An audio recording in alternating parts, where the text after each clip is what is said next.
first of all, I went to play drums, but I could never set the drums. There were too noisy at home, and probably couldn't afford them anyway. So I wanted to play guitar later on, and I got a guitar. The first guitar was one of those, well, a cheap one. Being left-handed was really difficult as well for me to get a guitar. So I think I bought one from one of those K clubs or something, the original guitar. And I really enjoyed playing it. So then I wanted, of course, to be a guitar player. Yeah, I had an accident many years ago.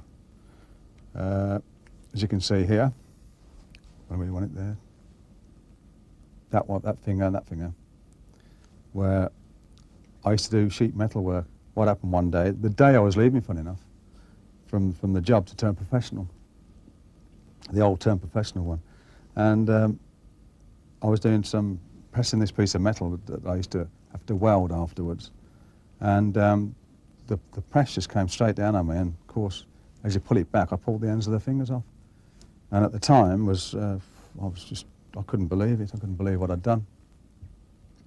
So I thought that was it. I was never play again. And what happened was a friend of mine brought me a record. It was the first time I was introduced to Django Reinhardt, who had also got, damaged two fingers and played with two fingers. And he got me back into playing, and I suppose it was 6 or 7 months later. And I started trying to play with these two fingers, like that. So these were bandaged up, and I was playing with these two, which got me to use the little finger as opposed to that finger. And then, of course, I went to try and find to the hospital, try and find some kind of tip made so that I could put on, because, of course, if I play here, the string would just rip the skin off because the bone's right underneath. And they said, oh, there's nothing can be done, you'll have to pack up playing and whatever. So I went back home and I got a squeezy bottle and melted it down, made it into a ball, got a hot soldering iron and made a sort of hole in it, and got it down to fit my finger. So I got this big ball on the end of my finger. Then I sat there all night, filing it down with some sandpaper to make a shape of a thimble. Then I put some leather on it because it wouldn't grip otherwise. It was plastic, it'd just slip off the string. I put some leather on, which made something like this, which is a plastic and then leather on it. And I used that and off I went. I mean, it's really weird to play with, of course, at first, but you get used to it. And there's certain things I probably wouldn't be able to do that most people could do. But there's other things I've come up with a different sort of style of playing and probably more unorthodox way, but I've got away with it.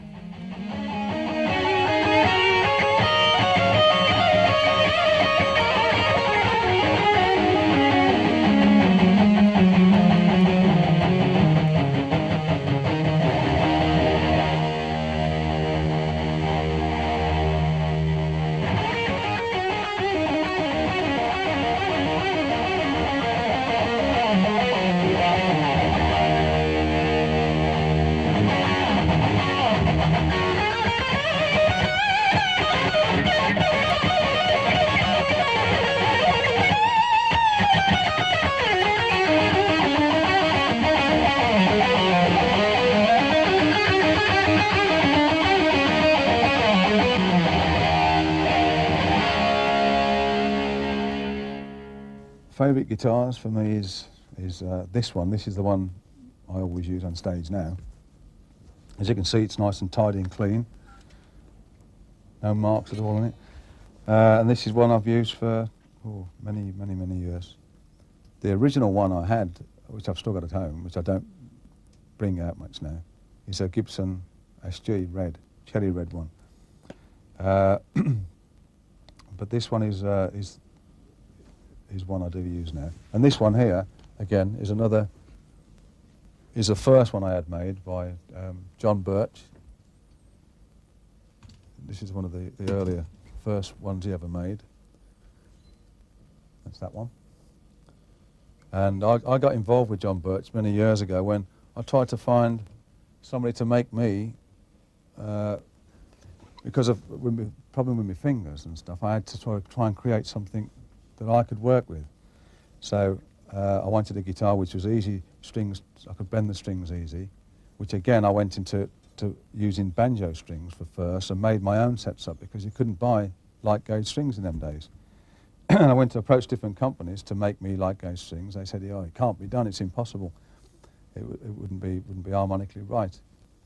So I said, "It can be done. I've done it. I've dropped all the strings down and made sets up from banjo strings and whatnot, and it worked for me. And I could bend them, and it was good."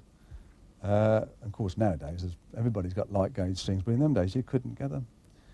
So I went to John Birch to make me a guitar that would be comfortable for me to play too. And I wanted a 24 fret guitar. And again I approached guitar companies, and they said, "You can't make a 24 fret guitar, we only do 22 frets or 21 frets." I said, "Well, no, I want a 24. I'm sorry, we can't do that." So I got fed up of hearing all this rubbish. So I went to John Birch and asked him if he'd, and we got involved together, and I put the money up for him to start the company, to start making guitars of 24 frets, and this was the first one here. And then we started experimenting with pickups and making pickups and different designs, which was the ones that's on there now. It was some of the first pickups we'd done. But I'd try them on the guitar, on my old Gibson first, and try them on gigs till I found the one that sounded right, and then I'd say, "This is the one," and he'd make a couple the same, and then that would be it. And then JD, John Diggins, who used to work for John Birch, now is in charge of his own company, who did come on the road with me and do my guitars. He now got his own guitar company, and he now does my stuff, and he made these pickups for me here, which I really like. And again, I can work with him like I did with John Birch. A lot of the big guitar companies don't seem to, or didn't seem to want to know then, although they may want to know now, but I think they threw a lot away by not listening. Hence the 24 frets and even locking nuts and stuff we were getting into many years ago before these companies would, give it a thought.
I'm just a guitar player that wants to play, and whatever would be something that people would say, well, is unique to me, it would probably be the sound and maybe just the way I approach it, but how it is, I don't know. To explain yourself is quite difficult. I do vibrato on chords, which people never use. Maybe they do now, but I do play a chord with, and I'll put vibrato on it, which would make it, more full. And the reason for making it full was being as a three-piece band, and I just wanted to make it as heavy as I could, so I'd play.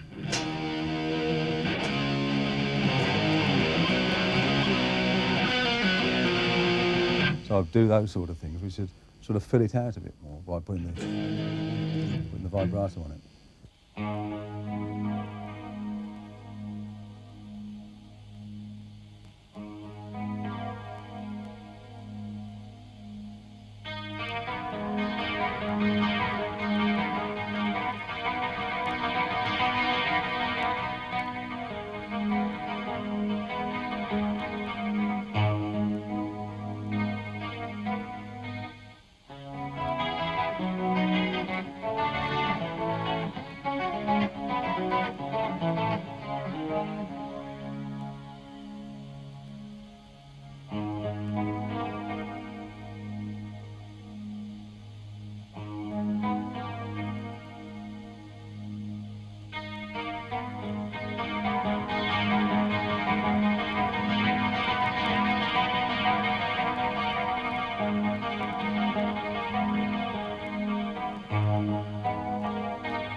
Black Sabbath again was done by just me coming up with a riff and playing it sort of loud.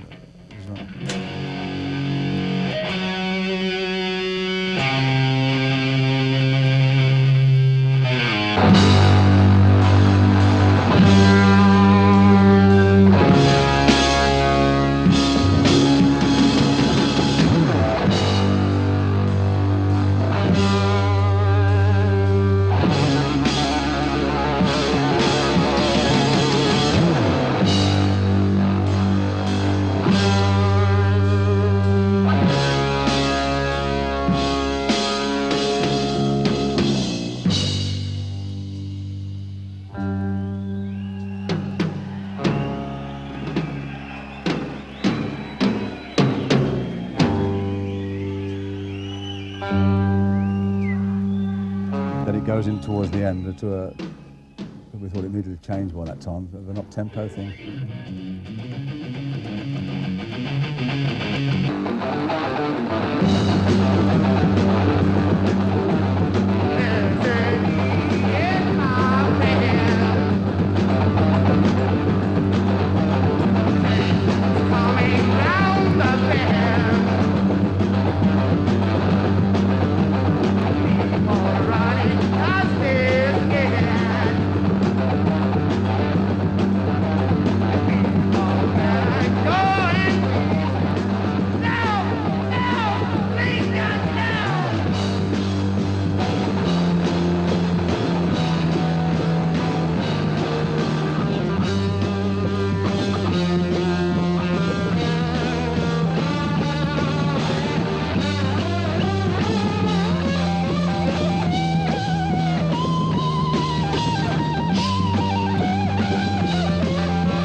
I like a lot of the guitar players from,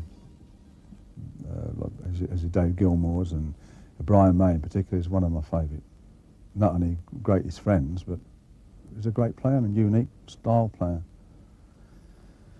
And there's a lot of guitar players I can say I like and think are really good. They've all got their own individual, even down to Jimmy Page got his own individual sort of thing, style, and Richie Blackmore, again, unique with Deep Purple. Steve Howe was more of a technical player to what I knew. I mean, I'm not a technical player. Steve's very technical and a great player, superb musician. And I used to watch them when they used to tour with us in America. They came to America with us with Yes. And great players, great musicians and great guitar players.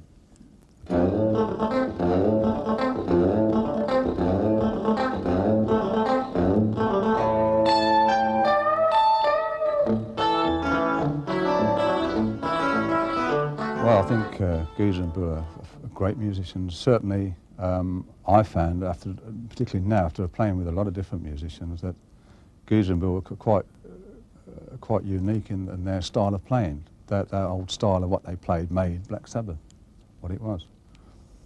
Bill had a sort of quite an unorthodox style of playing drums, where when we first started, he used little teeny sticks, broken sticks, which nobody could ever figure out why, but it was just his way, you know.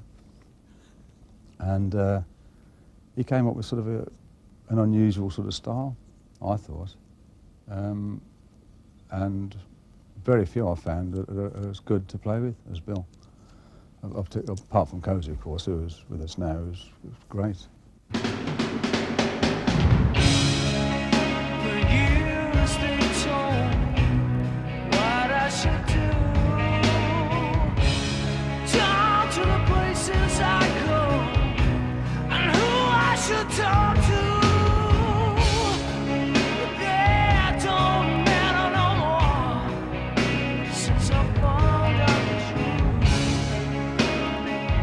Feels good to me.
most of the composing was done by Geezer and myself. Geezer wrote all the lyrics, or at least 90% of them, and I had done the music. Ozzy would come up with more of the vocal melody, and how we'd do it was we'd jam about with a riff, I'd come up with a riff, and Ozzy'd sort of sing a type of a melody to it, and then Geezer'd write the words. But he was fine to it with. I mean, as all people are in bands, you always get the, jokers and stuff, and Ozzy was like sort of the joke, while we were putting stuff together, he'd be outside playing football, or walking around the block or something,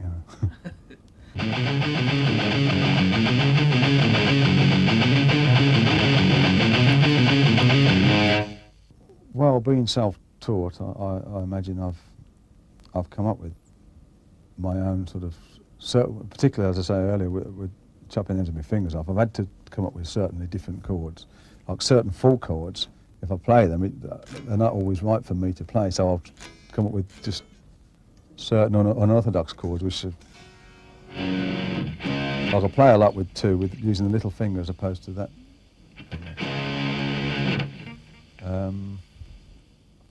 So I'll have a different way of perhaps approaching something than perhaps most other guitar players who've not chopped the ends of their fingers off.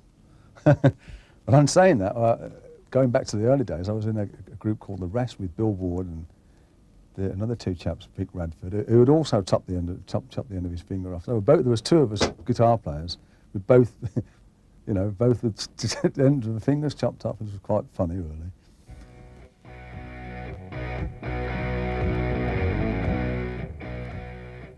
Paranoid again wasn't really going to be as a single. We wasn't intending on doing a single.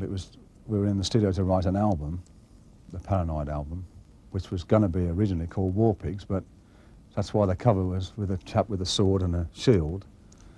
But they banned it from being called War Pigs, so we called it Paranoid, which had nothing to do with the cover at all. But anyway,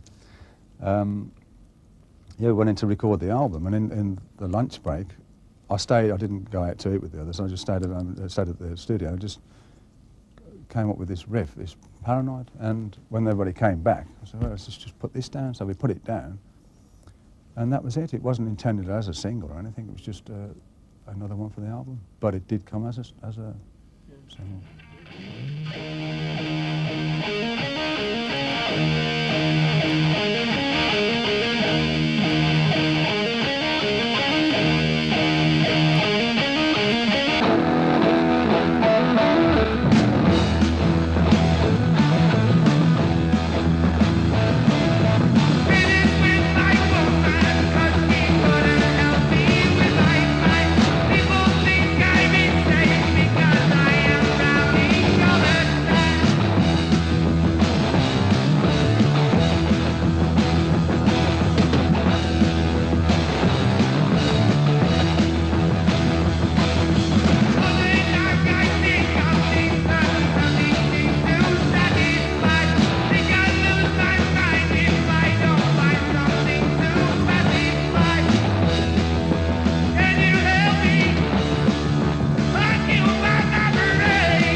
Black Sabbath and Paranoid were quite quickly recorded. Black Sabbath was done in 2 days, and Paranoid was 5 days to a week. It took us to do that, finish it. But Massive Reality was quite a different thing. That took a lot longer. That's when we started getting into long time for us. It was going into weeks, and we thought, oh God, this is taking a bit long. We tried. There was one particular track that Bill couldn't get right. I think it was Under the Sun or something it was called. And we went to about 3 or 4 different studios because it couldn't get the vibe in them days. I don't know how we got to that, but.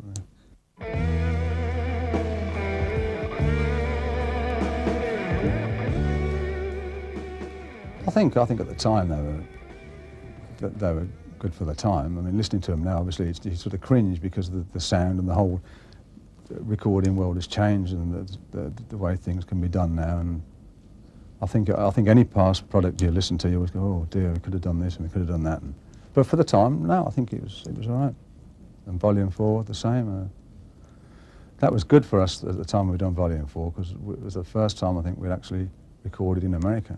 And we went over to LA and it was great. It was great times. It was a whole new thing to be recording in sort of record plant and we thoroughly enjoyed it. It was good. I do use a few effects on stage and rehearsals, whatever. Mainly, I think I have a delay on all the time, a quick repeat. But I don't use a lot of effects like most people would. Like chorus and everything going at once. I just tend to just use the straight guitar sound through a pedal board, giving out just a delay all the time. And on stage I'll use maybe a slow repeat, depending on what track and a chorus. Wah-wah, but you know, it depends on for what particular part I'll be playing. Generally it's just straight sound with a delay on.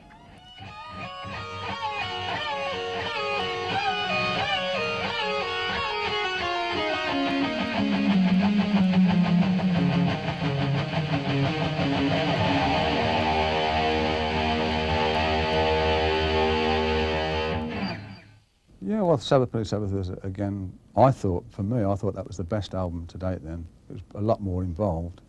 And we went a bit more adventurous by using sort of perhaps more acoustic sort of things and a bit more musical, I thought, than the other albums up to that date. Again, we went over to LA. We'd done the same procedure we did with Volume 4, but it didn't work on Sabbath.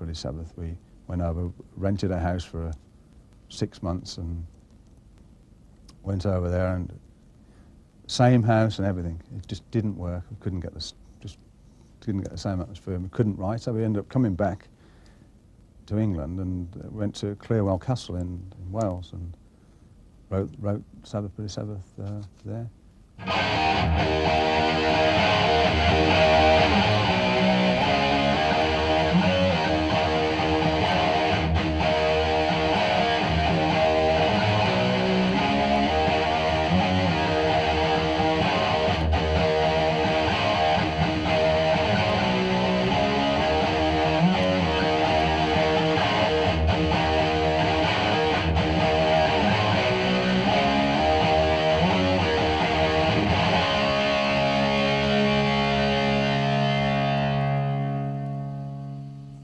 Technical Ecstasy was a time when we brought a keyboard player in instead of Geezer or myself playing keyboards as we did on some of the past stuff. Apart from Wakeman played on Sabbath track. We brought a keyboard player in. We were getting to involve keyboards a bit more, and we thought, well, we don't want to keep playing, and we're not good enough to keep playing these things. So we brought a keyboard player in when we wrote Technical Ecstasy. And I must admit, I quite enjoyed it. I enjoyed that album, although I think I was a bit too self-indulgent for me. I think I got a bit too over the top with it, because I got more into the production side then, and I was fiddling about. But yeah, I think it was probably slightly apart from some of the other albums we've done. It was at the time of recording the Evelyn album, which wasn't called Evelyn at that time, before that. And it just wasn't working, things just wasn't happening. We ended up rehearsing for 11 months and nothing was coming up. So we'd come up with plenty of riffs and stuff, but there was no enthusiasm. So it just had to come to an end, and we had to have a talk, so it's not going to happen. And it was the time when Ozzy went then. I think at that time he was going through a lot of problems himself, and we needed to sort of get away from each other, and we needed to do our own thing, I think. Or he certainly needed to do his own thing, which he did, and quite successful with it.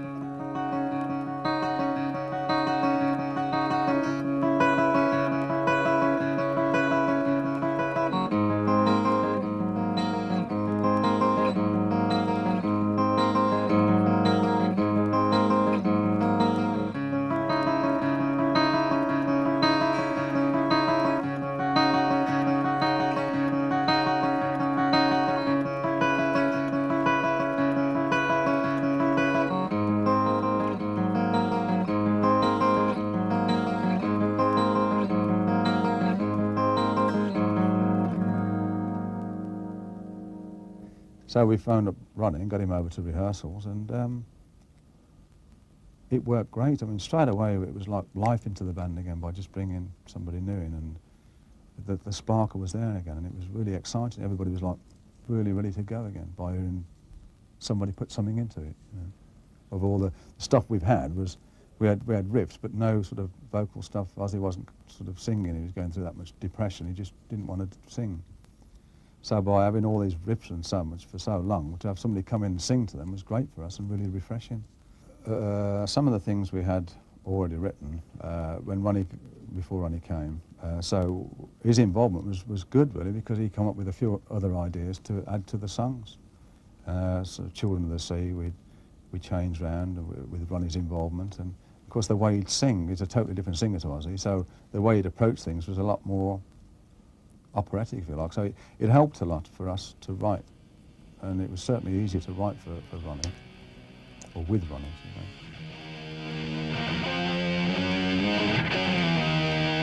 It was a bit unfair to bring Ian into Black Sabbath and expect him to, especially after being with such a name band as Purple for so many years and being sort of the main front character of Deep Purple, to bring him into Black Sabbath and expect him to sort of sing all Black Sabbath stuff to how we were used to it.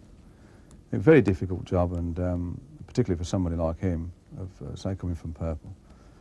And it just didn't quite work, sort of expecting him to do that. So under anything else, under a different name, would have been great. Although we did do Smoke on the Water on stage, because I like the track anyway, and Ian wrote that one, so I thought it was a good thing to do. And since that, I've played Smoke on the Water about on 2 or 3 different occasions on different things with Ian.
The idea of the band together was great, and we all got on really, really well, really exceptionally well. He's a great chap and great character.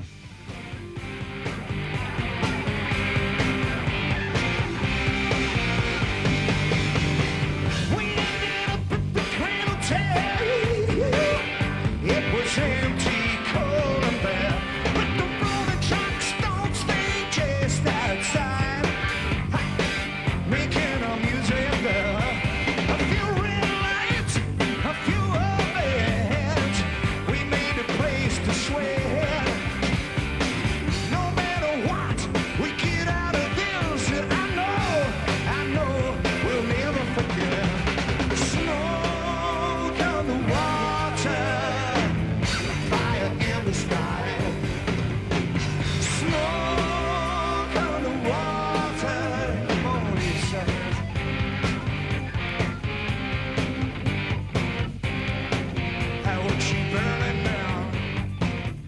Yeah, I think at the time, Sabbath were sort of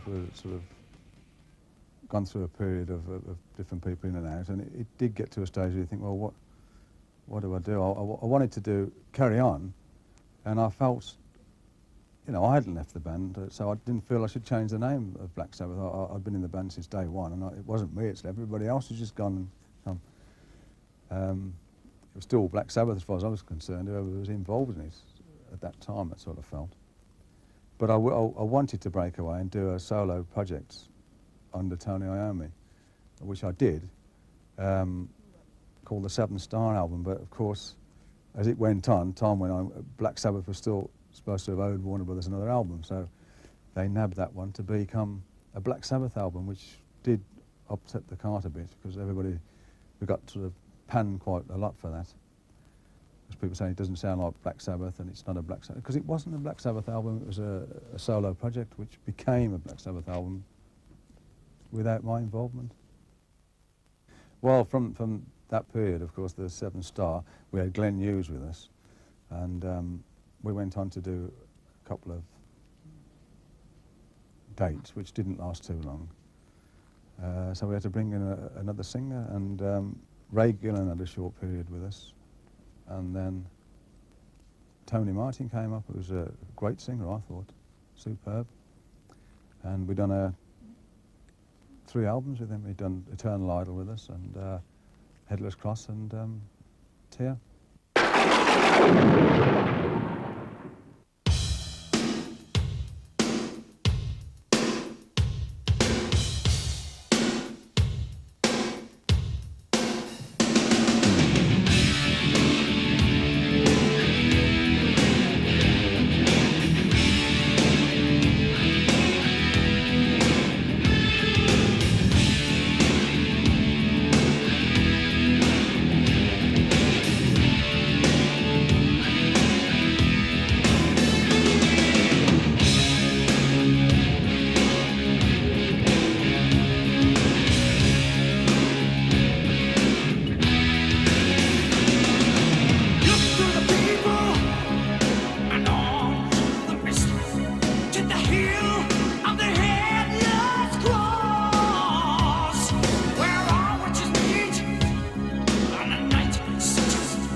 Since the Headless Cross, where Cozy got involved with the band, he's been really helpful. We sat down together when we worked all the ideas out for that album, and he'd go through a lot of the tapes to listen. You know, we'd sort stuff out together, say, oh, this is a good riff, let's try it with this. And it was a great help to me to have Cozy involved.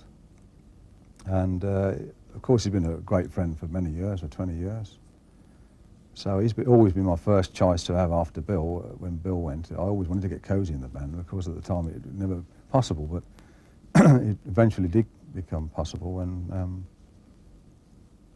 you know, when he wasn't doing anything. Most of the times, he'd either been with Whitesnake or ELP or whatever it is. And we've had somebody at the time anyway. So.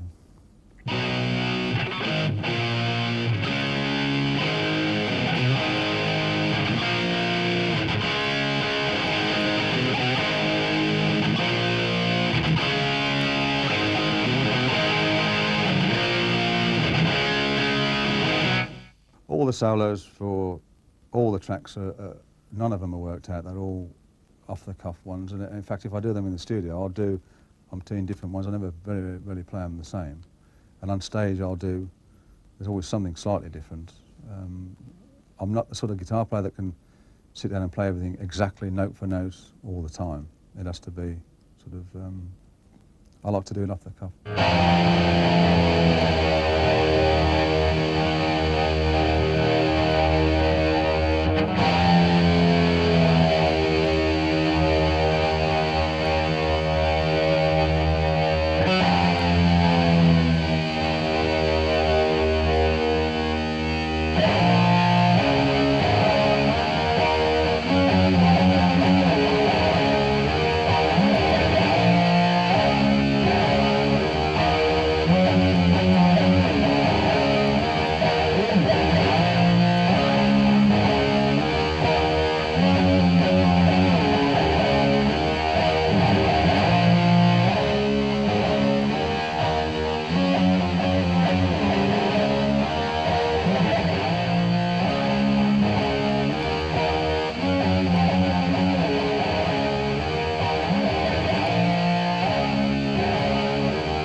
At the moment, I'm using Marshall 9000 series amplifier and rack-mounted thing, which my guitar chap over there, Mike Clements, is dying for me to get rid of. Yeah, I quite like the sound of it. And big plays it's good. At rehearsals, it's not quite so good, but we've been working with that and working with various other gadgets at the moment. Digitech being one of them, which we've just done a deal with, which is sounding quite interesting. They've got a few different things that seems to be quite good, but we're still in the beginning stages of fiddling with that at the moment. I'm using a box that Mike Clement built again. It's a splitter box and a treble booster, which is really good. I do try new stuff as we come across it that I think might be useful. I'm not generally a gadget man. In fact, I haven't got a clue how to work most of the stuff, to tell you the truth. It's just, if I hear a sound, I think, oh, that's good, but I've no idea how to get it or what it does, what it is that makes that sound. But if the gadget's there, Mike generally will tune it in, or Tony will tune it in and get the sound the sort of one.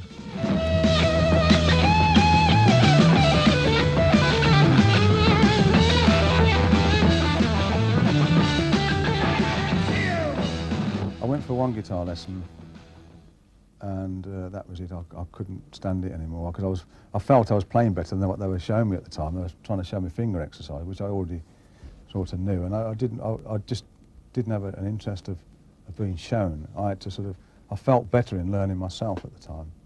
Although now I wish I'd have probably got more involved with training, learning the proper way.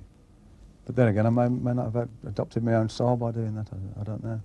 I think in some ways it's good reading music and playing the proper way, but in other ways I think you can create your own different individuality by you doing it yourself, by you learning to play that instrument yourself instead of, like nowadays, there's so many different things like videos. In fact, I've done a video myself, an instructional video, a few years ago. So many of those available now to the kids that they can virtually do. You know, you can go and buy an amp that's sort of got this sound. You can go and buy a video and shows you how to play exactly this particular phrase, and cassettes that do it, and everything's made a lot more easier now to be able to learn to play. And when you've got to sit down and do it yourself, it's bringing you out from your particular way of how you feel about things, how you can develop your own style as opposed to being shown exactly what you do.